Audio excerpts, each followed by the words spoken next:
Hey guys, welcome to Fiction Kitchen. This is the Portsmouth Public Library's program where we make amazing recipes based on great fiction. And today's piece of fiction is Sabriel by Garth Nix. Now this is a YA fantasy series which as of November of this year has 6 books in the series. It also has a couple of spin-offs and novellas. Sabriel is a, like I said, fantasy YA series that focuses on the main character, Sabriel, and her quest to find her missing father. Now, this is a really cool series because it combines some classic sort of fantasy adventure tropes with some action and horror elements. She's going into a place called the Old Kingdom, and the Old Kingdom is full of magic as well as necromancy and the undead. So it's kind of a really cool mix-up. In the book, like a lot of great fantasy adventure books, she has snacks on the road. And this is where I got my inspiration. Here's a quote for you. "With decision came action. Sabriel dropped her skis and pack, stuffed some dried fruit and homemade toffee in her mouth for quick energy, and adopted the meditative pose that made charter magic easier." So I thought, let's try to make some homemade toffee here. So let me show you how. All right, so here's what you need for this recipe. You're gonna need some almonds, about a half of a cup of sliced almonds. Then you're also going to need a half of a cup or a stick of unsalted butter, 2 tablespoons of water, a half of a cup of white sugar, about a fourth of a heaping teaspoon of kosher salt or sea salt.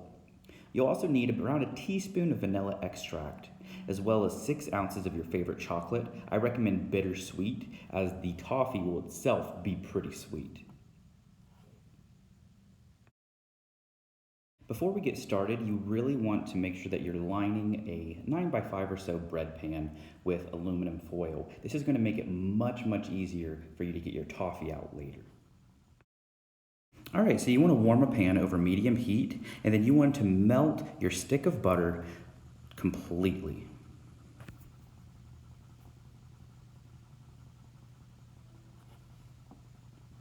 So now that our butter is kind of nice and frothy and melted, we're going to go ahead and add in all of our half cup of sugar. We're also going to add in our water. This is going to help the sugar to dissolve even more. You don't want it to be too thick too fast. Then we're going to add in our salt. Now this is really kind of subjective. You add as much salt as you like. Like a fourth a teaspoon will be pretty balanced, but if you want to go for sort of a salty sweet thing, add a little more. Now you want to whisk this together, and it's going to take a little bit of time. You're going to want to whisk this pretty continually for about 10 minutes or so, and then you're going to start to notice that this is going to change colors from this sort of pale frothy yellow to a golden amber kind of color. We'll see it happen. Here you can see this is after about 5 minutes. You can see it's almost getting like a taffy consistency. We're almost there. Here we're starting to get that darker golden brown color, just a little more. Now we're going to add in our vanilla extract. Go ahead and whisk that together very quickly and then remove from the heat. This is exactly the color that you're looking for, a rich golden brown color, sort of like a caramel, which is basically what we've made. Remember that this can take between 10 and 15 minutes, so just be patient, but do not turn up the heat.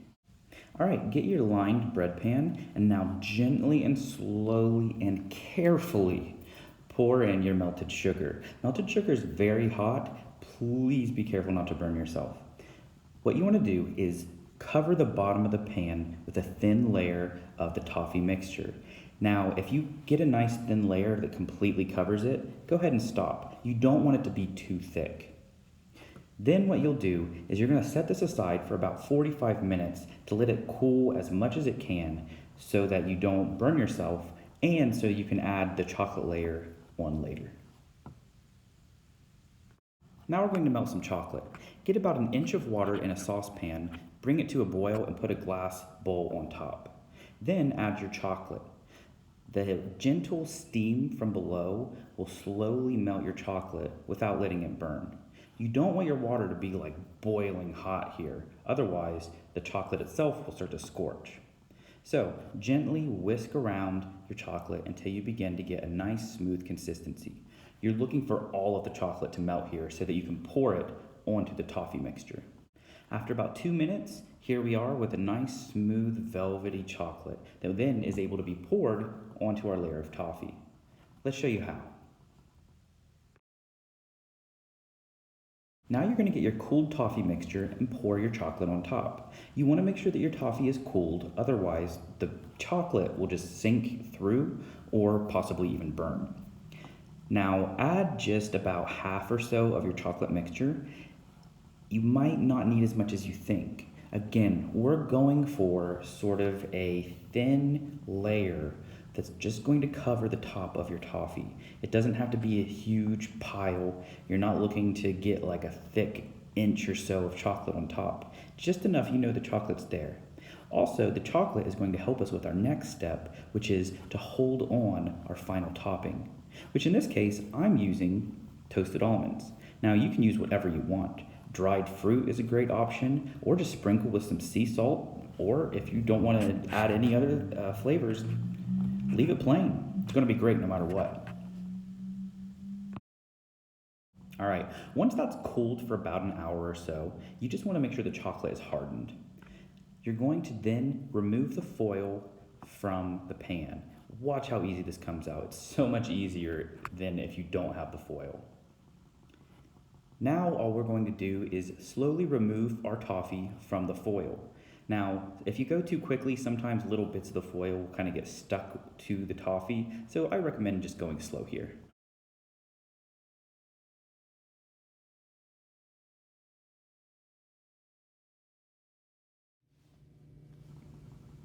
And here is our completed toffee with our chocolate top.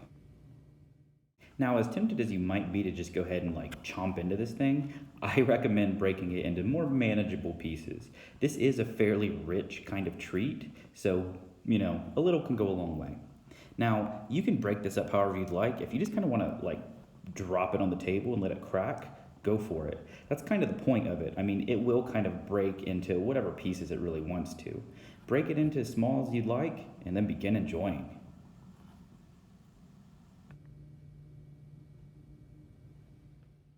All right, guys. Well, thanks so much for joining me for another installment of Fiction Kitchen. I hope you follow along and your recipe turns out amazing. And if you're interested in more fiction-inspired recipes, please feel free to subscribe to our channel or check back each month. We'll have another video for you.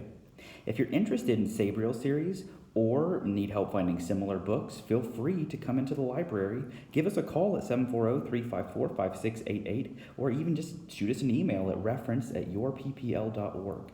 We would love to help pair you with your next great read. Again, thanks so much for watching Fiction Kitchen, guys. We'll see you next time.